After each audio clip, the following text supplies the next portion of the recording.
Assalamualaikum warahmatullahi wabarakatuh. Perkenalkan, saya Nasya Humairah dengan NIM 231094241. Di video kali ini saya akan mempresentasikan materi mengenai pencemaran udara.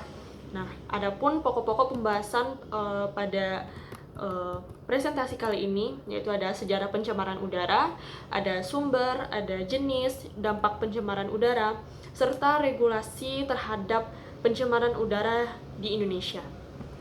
Langsung saja, materi pertama, sejarah pencemaran udara. Untuk sejarah pencemaran udara, saya mengambil salah satu contoh kasus sejarah pencemaran udara di dunia, mengutip dari National Institute of Health, itu kabut asap London 1952 atau disebut dengan London Smoke. Nah, London Smoke 1952 mengakibatkan kematian dini sekitar 12.000 orang.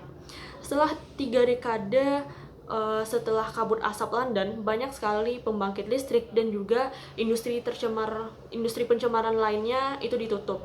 Dengan penutupan pembangkit listrik dan juga industri pencemar ini memberikan dampak terhadap pengurangan gas emisi SO2 atau sulfur dioksida dan asap-asap di kota London. Dan juga hal ini berkontribusi secara signifikan terhadap peningkatan kualitas udara di kota London. Next slide menampilkan tabel yang garis merah itu penurunan sulfur dioxide dan garis hijau itu black smoke atau kabut asap di kota London. Penurunan signifikan terjadi dari tahun 1962 hingga tahun 2008. Lanjut, materi selanjutnya sumber pencemaran udara. Sumber pencemaran udara terbagi menjadi dua, yaitu ada dari biogenik dan juga antropogenik. Nah, biogenik itu bersifat alamiah, terjadi secara alam. Contohnya seperti letusan gunung berapi ya. Nah, letusan gunung berapi itu akan menghasilkan gas emisi seperti sulfur dioksida dan juga partikulat yang kabut asapnya dapat mencemari udara. Dan selanjutnya contoh kedua itu kebakaran hutan. Nah, kebakaran hutan juga menghasilkan gas emisi pencemar udara seperti karbon monoksida dan juga hidrokarbon. Nah, lanjut ada antropogenik. Antropogenik ini terjadi karena adanya aktivitas manusia. Pencemaran udara karena adanya aktivitas manusia. Contohnya seperti kegiatan industri pembangkit listrik. Nah, tergantung pembangkit listrik ini tergantung membakar bahan bakar apa. Contohnya seperti batu bara ya. Nanti akan menghasilkan gas emisi sulfur dioksida. Dan juga ada juga contoh lain, contoh dalam kehidupan sehari-hari seperti transportasi. Itu banyak sekali kendaraan bermotor dan bermobil menghasilkan gas karbon monoksida yang dapat mencemari udara. Selanjutnya itu ada jenis pencemaran udara. Itu terbagi menjadi 3, ada partikulat, ada gas, dan juga energi. Nah, partikulat contohnya seperti debu, asap, aerosol, timah hitam, dan juga jelaga. Lanjut itu ada gas. Gas itu contohnya seperti gas-gas emisi pencemar udara, karbon monoksida, ada nitrogen oksida, ada sulfur oksida, ada hidrokarbon, metana, dan juga karbon dioksida.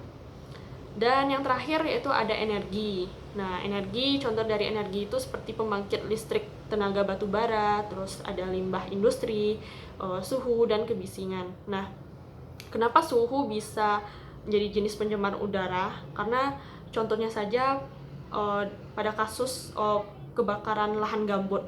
Nah, lahan gambut itu tanahnya mengandung bahan-bahan organik. Nah, ketika suhu tinggi, maka kelembapan dari tanah dari lahan gambut itu mengurang. Nah, karena kurangnya kelembapan dari lahan gambut, bahan-bahan organik di tanah tersebut menjadi lebih mudah terbakar. Nah, itu contohnya. Selanjutnya ada dampak pencemaran udara terhadap reseptor. Nah, yang pertama terhadap kesehatan. Contohnya seperti penyakit asma, kanker paru-paru, dan juga peradangan paru-paru. Kalau ke lingkungan, dampak pencemaran udara itu seperti adanya hujan asam, pemanasan global ya karena suhu terlalu tinggi, dan juga kerusakan pada sel tumbuhan. Selanjutnya, mengenai regulasi terkait pencemaran udara di Indonesia. Nah, pemerintah di Indonesia juga telah mengeluarkan ya regulasi untuk menangani pencemaran udara yang ada di Indonesia. Nah, contoh pertama yaitu ada Undang-Undang Nomor 32 Tahun 2009 tentang Perlindungan dan Pengelolaan Lingkungan Hidup. Pasal 41 menyatakan bahwa setiap orang yang melakukan kegiatan yang dapat mengakibatkan pencemaran udara itu dilarang.